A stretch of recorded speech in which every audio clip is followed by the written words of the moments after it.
ఆదిత్య హృదయం గురించి మరిన్ని విశేషాలు తెలుసుకుంటున్నాం కదా. అందులో భాగంగా మనం ఆదిత్య హృదయం యొక్క విశిష్టత అంటే అర్థపరంగా మనం కొంచెం కొంచెం తెలుసుకుందామండి.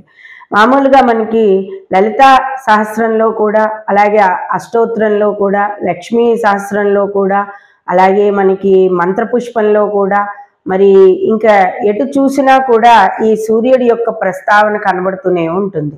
సూర్యనారాయణమూర్తి సూర్యుడా, విష్ణువా, లేకపోతే నారాయణుడా, ఈశ్వరుడా, అమ్మవారా, బాలా త్రిపుర సుందర, ఎవరని ఏం చెప్తామండి? సకల దేవతా నిక్షిప్తమై ఉన్న ఆ ప్రకాశవంతమైన గోళాకారంలో ఉండే ఒక రూపము, ఆ ప్రకాశాలు, ఆ బంగారు వన్నెలతో ఉన్నవన్నీ కూడా అవన్నీ లేనిదే, తెల్లారందే, ఆ రూపం కనబడిందే ఆ గోళాకారం మన విశ్వం చైతన్యం అవ్వదు. అటువంటి సూర్యనారాయణమూర్తి రథాన్నెక్కి 7 రంగులతోటి 7 గుర్రాలతోటి రథాన్నెక్కి ఆయన ప్రయాణం చేస్తూ ఉంటాడు. పగలంతా కూడా సూర్యనారాయణమూర్తి, సాయంత్రం అయ్యేటప్పటికి, ప్రదోషం అయ్యేటప్పటికి చంద్రుడు. అందుచేత ఇక్కడ ఉత్తరాయణం అంతా సూర్యారాధన, దక్షిణాయనం అంతా కూడా చంద్రకళలని మనం ఆరాధిస్తున్నట్టుగా మనం అనేక సార్లు చెప్పుకోవడం కూడా జరిగింది. మరి ఈ సూర్యనారాయణమూర్తి యొక్క అనుగ్రహం కలగాలి అంటే ఆదిత్య హృదయం ఎంతో అవసరము అని ఎప్పుడూ మేము జ్యోతిష్కులం కూడా చెప్తూ ఉంటాము. అటువంటి ఆదిత్య హృదయంలో ముఖ్యమైన విషయాలు ఏమిటి అంటే, ఆయనకు ఆదిత్య హృదయంలోని మొదటి 2 శ్లోకాలు స్తోత్ర సందర్భాన్ని బట్టి ఏమిటో విశేషం తెలుసుకుందాం. రామ రామ మహాబాహో శృణు గుహ్యం సనాతనం అని చెప్పబడుతోంది. అంటే అగస్త్యుల వారు చెప్తున్న రాజానుబాహుడైన శ్రీరామచంద్రుని సంబోధించారు ఆయన. రామ రామ మహాబాహో అంటే ఇక్కడ అగస్త్యుడు రాజానుబాహువైన శ్రీరామచంద్రుని ఏమని చెప్తున్నారు? రణరంగంలో రావణ సంహారం కోసం నీ పరాక్రమాన్నంతటిన సద్వినియోగం చేస్తున్న రాముడా, మహాబాహువుని సంబోధించటంలో ఎంతో ఔన్నత్యం ఉంది. అంతకు మించిన ఔన్నత్యం రామ రామ అని 2 మార్లు రామశబ్దాన్ని ఉచ్చరించడంలో ధన్యాత్మకంగా దాగి ఉన్నది అని చెప్పి ఇక్కడ మనకు అర్థమవుతోంది. బాల్య సమయంలోనే రాముడు పరశురాముడితోటి ఆయన విల్లు విరిచినప్పుడు, సీతాదేవిని పెళ్లి ఆడినప్పుడు పరశురాముడు ఆయన్ని పరీక్షిస్తాడు కదా. పరీక్షించినప్పుడే నిన్ను పరశురాముడి యొక్క తేజస్సుని లయింపజేసేసుకున్నావు నువ్వు. కాబట్టి పరశురాముడి యొక్క పరాక్రమము మరియు దశరథుడి యొక్క తండ్రి దశరథుడి యొక్క దాక్షిణ్యము, మరియు నీవు కౌసల్య దశరథులు కన్నా మామూలు రామయ్యవు కాదు కదా.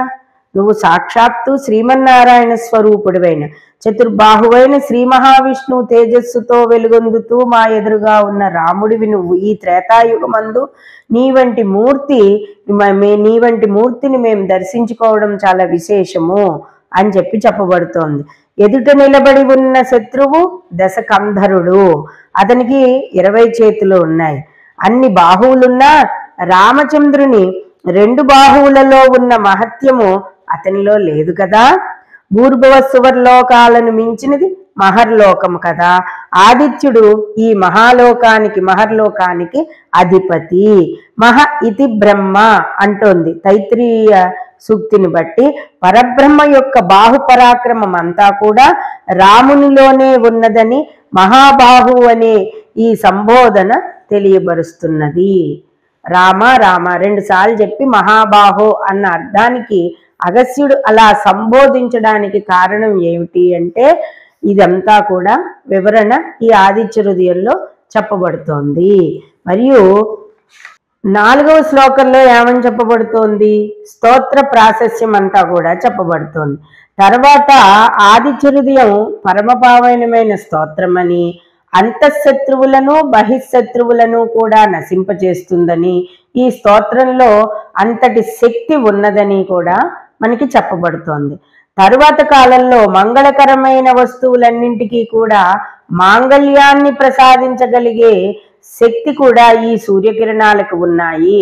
చింతలను, చికాకులను, శోకాన్ని ఉపశమింపజేసే శక్తి ఈ ఆదిత్య హృదయానిలో ఉండే ప్రతి శ్లోకము, ఆ శ్లోకంలో ఉండే అనువాకములు అంటారండి, లైన్స్ అంటాం కదా మనం, లైన్ అనకూడదు, అనువాకాలకి ఉన్నాయి. ఆయుష్ని పెంచుతుందిట, సంపూర్ణ ఆరోగ్యాన్ని ఇస్తుందిట. ఇంతకు మించిన స్తోత్రం ఏదీ లేదు. ఎటువంటి రాచపుండులనైనా, ఎటువంటి బ్రహ్మరాక్షసి రోగాలన్నింటినీ కూడా నయం చేసినట్టుగా అనేక మంది భక్తుల ద్వారా మనకి స్తోత్రాల ద్వారా వెలువడిన సూర్యుడి యొక్క శక్తి ఏమిటో మనందరికీ తెలుసు. అంతేకాకుండా అరుణోదయ కిరణ కాంతితో 14 భువనాలను పాలించే భాస్కరుణ్ణి దేవతలు, గంధర్వులు, రాక్షసులు అందరూ కూడా పూజించారండి.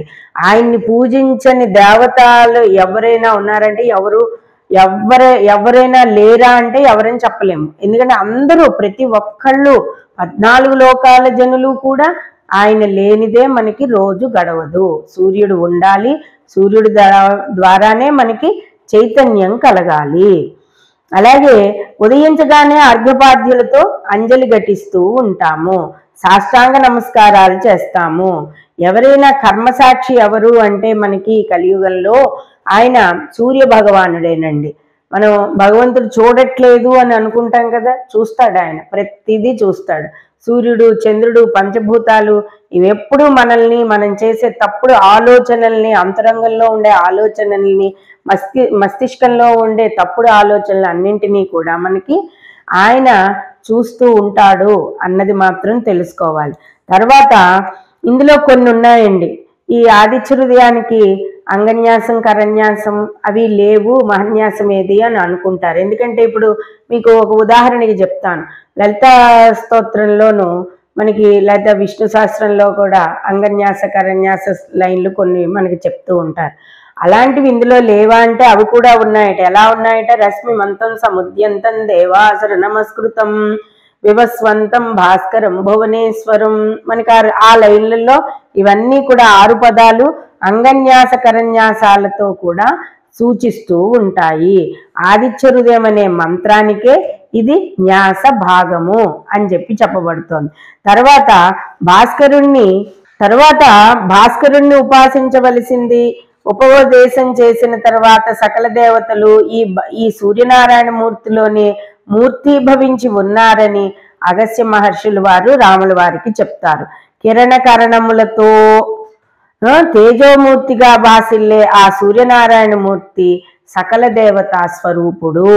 దేవతలను, రాక్షసులను కూడా సమభావంతో పోషించే సాత్వికమైన స్వభావం సూర్యకిరణాలలో స్వతసిద్ధంగా ఉంది. ఇప్పుడు ఏదైనా కత్తిపోట్లతో పొడిచేవాడి మీద అదే ఎండ, పొడిపించుకునేవాడి మీద కూడా అదే ఎండ. అదే కదా అన్నమయ్య పాటల్లో చెప్తారు. అందులో ఏం చెప్తారండి? ఆ కీర్తనలోన ఆయన అన్నమాచార్యులు వారు ఎవరి మీదైనా ఆ సూర్యకిరణాలు ఒక్కలాగే పడతాయి. ఎంత లోతైన కిరణాలంటే అవి ఎలాంటి కాకులు దూరని కారడవిలో కూడా ఎక్కడో ఒక్కడి నుంచి ఒక కిరణం అది ఆ చెట్లలోంచి పడి లోపలికి అంతర్లోపలికి చొచ్చుకుని వెళ్ళిపోగల శక్తివంతమైనవి ఈ కిరణాలు అని చెప్తున్నారు. అంతేకాకుండా కోటల కంటే కుటీరాల్లోనికే ఎక్కువగా సూర్యకిరణాలు వస్తాయిట. రాజభవనాల కంటే పూరి గుడిసెలకే సూర్యకాంతి సమానంగా లభిస్తుందిట.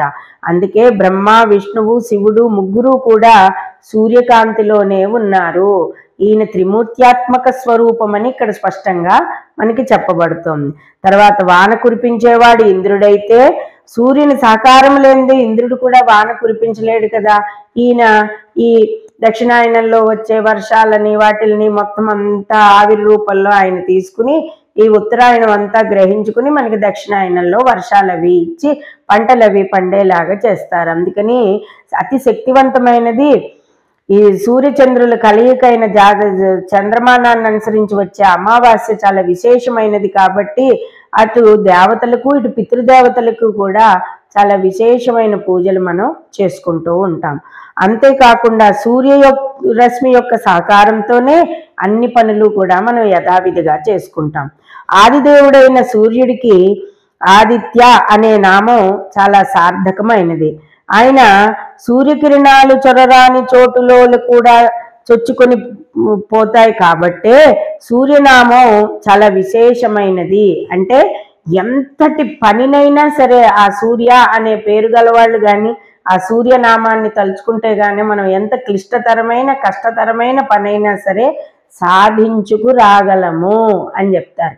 అందుకే జాతక చక్రంలో రవి పరిస్థితిని చూసే ఎక్కువ మనకి కొన్ని ముఖ్యమైన గవర్నమెంట్ ఉద్యోగాలు కానీ, నాయకత్వపు లక్షణాలు కానీ, పరిపాలన ఇది కానీ, దక్షత కానీ అన్నీ కూడా నిర్ణయించబడుతూ ఉంటుంది. ముఖ్యంగా ఆరోగ్యాన్ని ఫస్ట్ రవి ద్వారానే మనకి తెలుస్తుందండి.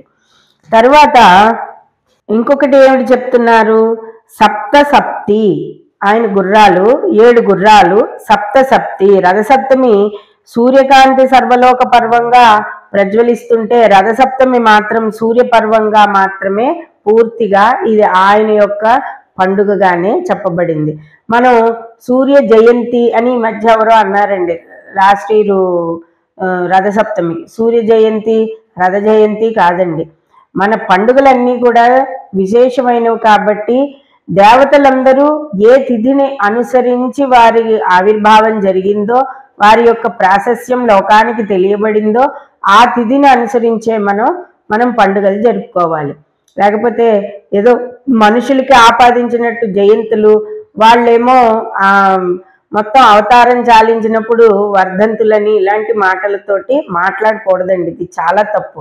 అష్టమి నాడు ఆవిర్భవించాడు ఆయన, కృష్ణాష్టమి, శ్రీరామనవమి, దుర్గా అష్టమి, మహానవమి ఇలా చెప్పుకోవాలే కానీ అట్లా మనకి తిథులను అనుసరించి మాత్రమే మనం దేవతారాధనలో ఉండే పండుగల విశేషాలు, దేవతల యొక్క పేర్లతోటి తిథిని అన్వయించే మనం చెప్పుకోవాలి కానీ సూర్య జయంతి రథ జయంతి అని మాత్రం చెప్పుకోకూడదండి. తర్వాత ఇక ఆకాశానికి అధిపతి అవడం వల్ల ఆయనకి వ్యోమనాథుడు. మనకి దేవతలకు కానీ దుర్గాదేవి స్తోత్రాల్లో కానీ కథల్లో కానీ వ్యోమకేశాలు అని వింటూ ఉంటాం. అంటే ఆకాశాన్ని అంటి ఉంటాయన్నమాట. వ్యోమనాథుడు, ఈయన వ్యోమనాథుడు అని పేరు. ఎప్పుడూ ఆకాశంలోనే ఉంటాడు. తర్వాత వేదత్రయ నాదాన్ని లోకత్రయానికి వినిపిస్తూ, మేఘాలను మెరిపిస్తూ, వర్షాలను కురిపిస్తూ, 1000 వేల్పుల సూర్యదేవుడు వింధ్యాచలం మీద గంతులు వేస్తూ విహరిస్తూ ఉంటాడు అని చెప్పబడుతోంది. కోపం వస్తే కాలాగ్నిలా మండిపడిపోతాడు. సూర్యమండలం అతనికి జన్మస్థానము. ఆ మండలికి అతడే ప్రభువు. ప్రజలకు ప్రాణాలు పోసే సూర్యనారాయణమూర్తి అవసరమని తోచినప్పుడు వాళ్లను తప్పింపచేస్తూ ఉంటాడు. లేని దాన్ని సృష్టించగల శక్తి గలవాడు. అతనికి కవినామం సార్థకమైనది. విశ్వరూపుడైన అతని దివ్య తేజస్సుతో రంజిల్లని అంశం ఏదీ లేదు. అన్ని భావాలకు, భవనాలకు, భువనాలకు, ఉద్భవాలకు కూడా అతడే మూలకారకుడు. రవి యొక్క స్థితిని గతిని బట్టి జాతక చక్రంలో గృహాలు ఉన్నాయా, ఏ గృహంలో నివసిస్తాడు, ఏ గృహంలో నివసించుడు అన్నది తెలుసుకుంటామండి. అలాగే రవి యొక్క స్థితిగతిని బట్టి తండ్రి లేదా తాతకి ఎవరికి దగ్గరగా ఉంటారు ఈ పిల్లలు, ఎవరి ఆస్తుపాస్తులు కలిసి వస్తాయి అన్నది తెలుస్తుంది. రవి సంచారాన్ని అనుసరించే అనారోగ్య సమస్యలు కూడా చెప్తాం. తర్వాత రవి సంచారం కూడా స్వభావంలో కూడా ప్రత్యేక స్థానాన్ని జాతక చక్రంలో తీసుకోవడం జరుగుతుంది. అందుకే ఒక మనిషిని సమతులంగా ఉంచి ముందుకు నడిపించాలి అంటే ఈ సూర్యారాధన చాలా విశేషమైనది అని చెప్పి మనకి చెప్పబడుతోందండి. తర్వాత ఇంకా ఈ ఆదిత్య హృదయంలోనూ ఇంకొక ముఖ్యమైనది ఏమిటంటే ఈ ద్వాదశాదిత్యుల నామస్మరణతో ఆదిత్య హృదయంలోని కొన్ని స్తుతి భాగాలన్నీ కూడా చెప్పబడ్డాయి. అందులో ముందరగా రామ రామ మహాబాహో శృణుగేహ్యం సనాతనం ఏన సర్వానరిన్వ సమరే విజయేష్యసి ఆదిత్య హృదయ పుణ్యం సర్వశత్రు వినాశనం జయాహం జయ నిత్యం అక్షయం పరమం శుభం సర్వమంగళ మాంగళ్యం సర్వపాప ప్రణాశనం చింతా శోక ప్రశమనం ఆయుర్వర్ధనముత్తమం. చింతలను తీరుస్తుంది, శోకాలను లేకుండా చేస్తుంది, అలాగే ఆయురారోగ్యాలని మనకి ఇస్తుంది ఈ సూర్యనారాయణమూర్తి ఆరాధన. మంగళకరమైన జయాన్ని ప్రసాదించే జయాయ జయ భద్రాయ హరివిశ్వాయ నమో నమః. మాటకి ముందు ఒక అక్షరానికి ముందు నమస్సులు. సూర్యనారాయణమూర్తి నమస్కార ప్రియుడు కదండి, అందుకని ముందు ఒక నమస్కారం, తర్వాత ఒక నమస్కారం. జయాయ జయ భద్రాయ హరివిశ్వాయ నమో నమః. జయభద్రునికి నమస్కారం, జయస్వామికి నమస్కారం. హరి అశ్వాయ, పచ్చని గుర్రాలతో పయనించే వేల వేల వెలుగులతో నిండి ఉన్న ఆదిత్యునికి నమస్కారము అని చెప్పి మనకి ఇక్కడ చెప్పబడుతుంది. తర్వాత ఉగ్రమూర్తికి నమస్కారము, సూరధీరునికి నమస్కారము, విలక్షణమైన వాక్కును వెలయించే వీరుడికి నమస్కారము. తర్వాత చల్లని గాలికి హాయిగా నిద్రపోతున్న కమలాలకు కిరణాలతోటి నిద్రలేపెట్టి మేల్కొలిపే చిలిపి చేతల చిన్మయమూర్తికి నమస్కారము. మృత్యువుని స్వాధీనపరుచుకున్న మార్తాండునకు నమస్కారము. బ్రహ్మను, ఈశానుని, అచ్యుతిని ముగ్గురిని స్వాధీనం చేసుకున్న సూర్యనారాయణమూర్తికి నా నమస్కారము. ఎంత ప్రసరించనా తరుగని అక్షయ కాంతితో శోభిల్లే జ్యోతిరాదిత్యునికి నమస్కారము. మీకు విష్ణు సహస్రంలో కూడా మనకి ఆదిత్యనామాలు, జ్యోతిరాదిత్యనామాలు అన్నీ కూడా కనబడుతూ ఉంటాయి. భక్ష్యం అభక్ష్యం అనే భేదం లేకుండా సర్వ ప్రదేశాలలోనూ కూడా ఆయన కిరణాలతోటి ప్రసరింపజేసి సర్వాన్ని కూడా చెడుని హరించి సర్వాన్ని తప్పింపజేసే రుద్రమూర్తికి కూడా నాకు నమస్కారము అని చెప్పబడుతోందండి. తర్వాత మంచును పటాపంచలు చేస్తుంది, చీకటిని హరించి వేసి పొద్దున్నే సూర్యోదయం నాటి నుంచే మనకి వెలుగులు ప్రసాదించి సకల ప్రాణికోటికి, సమస్త ప్రాణికోటికి కూడా సకల చైతన్యాన్ని కూడా చూపిస్తుంది ఈ సూర్యనారాయణమూర్తి యొక్క కిరణాలు. ఈ సూర్యదేవుడికి ఏ మాత్రం కూడా అపచారం అనేది చెయ్యకూడదండి. అంటే ముందు బద్ధకం ఉండకూడదండి, అతి నిద్ర పోకూడదు. ఎంత నిద్ర మనిషికి అవసరమో అంతే నిద్రపోవాలి, కానీ బ్రహ్మముహూర్తం నుంచే నిద్ర లేవడం, లేదా కనీసం సూర్యోదయానికి ముందే నిద్ర లేచి గోవా స్నానం చేసి, ఒకవేళ పెద్దవాళ్ళై కుదరని పక్షాంతరంలో ఉంటే వారు నమస్కారం చేసుకోవాలి. ఎప్పుడు ఆ ఆకాశం వైపు చూసి ఒక్క నమస్కారమేనండి స్వామి మనకి సంపూర్ణ ఆయురారోగ్యాలను జన్మంతా ఇస్తాడు. అలాగే బంగారు వన్నెతో కళకళలాడే అగ్నిదేవునికి నమస్కారము. ఎలా ఉంటుందండి ఆ గోళం? అగ్నిగోళం అది. ఆ అగ్నిగోళానికి ఆయన అగ్నిదేవుడు అనే ఒక మాటను మనకి ఇక్కడ ఈ స్తోత్రంలో ఇవ్వడం జరిగింది. ఇది ఈ సకల కార్య సమర్థుడైన విశ్వకర్మ. ఆయన ఏం చేయాలన్నా ఆయన చేతిలోనే ఉంది. సృష్టిని నిద్ర లేపేది ఆయనే, సృష్టిని చేసేది ఆయనే, సృష్టిని నిద్రపుచ్చేది ఆయనే.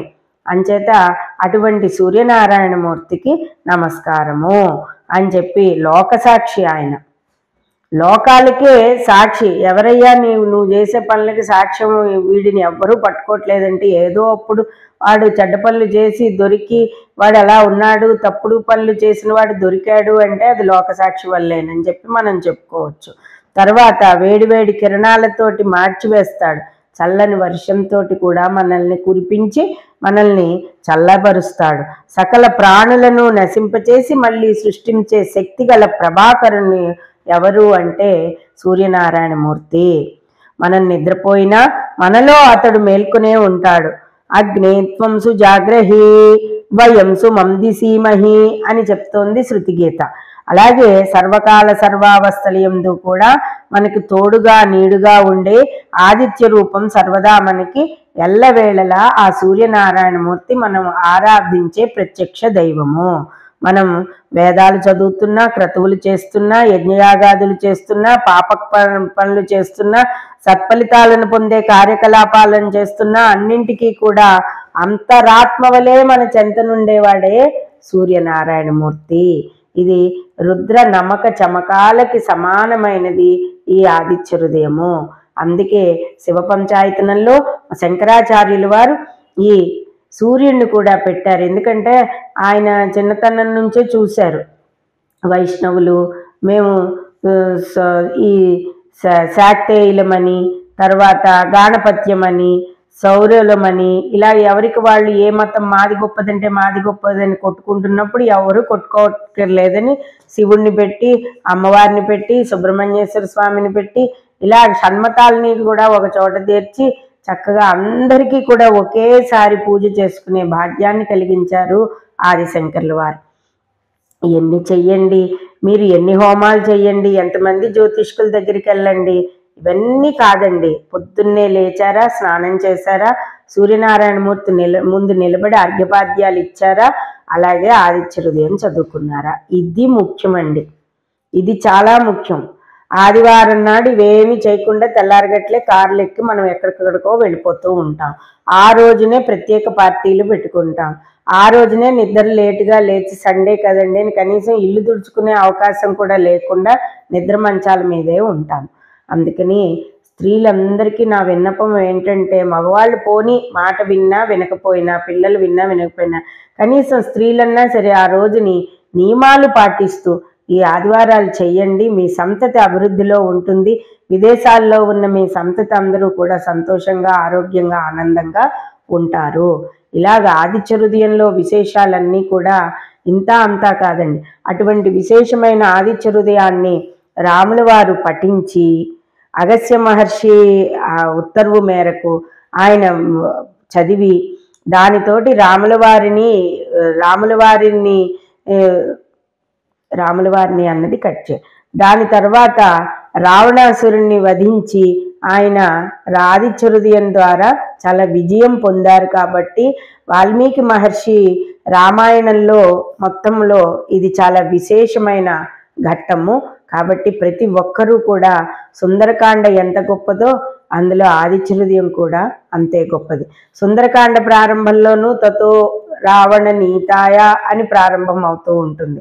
అలాగే తతో అనే నామంతో ప్రారంభం అవుతుంది. ఇక్కడ కూడా తతో యుద్ధ పరిశ్రాంతం అని మొదలవుతుంది. అంటే చాలా విశేషమైన శబ్దార్థాలతోటి, చక్కటి ఛందస్సుతోటి, చక్కటి వ్యాకరణంతో కూడిన ఈ ఆదిత్య హృదయం రుద్ర నమక చమకాలతోటి సమానమైనది. వేదంలో కానీ శృతుల్లో కానీ అన్ని చోట్ల కూడా మంత్రాలలో ఎక్కడ చూసినా కూడా ఈ సూర్య భగవానుడి యొక్క శక్తి చాలా నిక్షిప్తమైపోయి ఉంది. సకల దేవతలందరూ పూజించే ఈ ఆరాధనని అందరూ కూడా చేసుకోండి. ఈ మాఘమాసం అంతా కూడా విశేషంగా సూర్యనారాయణమూర్తి ఆరాధన, ఆ తదుపరి ఆదివార నియమాలు చేసుకుంటూ మీరు చెయ్యండి. మీరు ఏ జ్యోతిష్కుల దగ్గరికి వెళ్ళక్కర్లేదు. అంత సంపూర్ణ ఆయురారోగ్యాలతోటి ఉంటారు. కాబట్టి ఆదిత్య హృదయాన్ని చదవండి, పారాయణ చెయ్యండి. లిఖితపూర్వకంగా ఉన్న పేపర్లు, ప్రతులు అందరికీ పంచిపెట్టండి.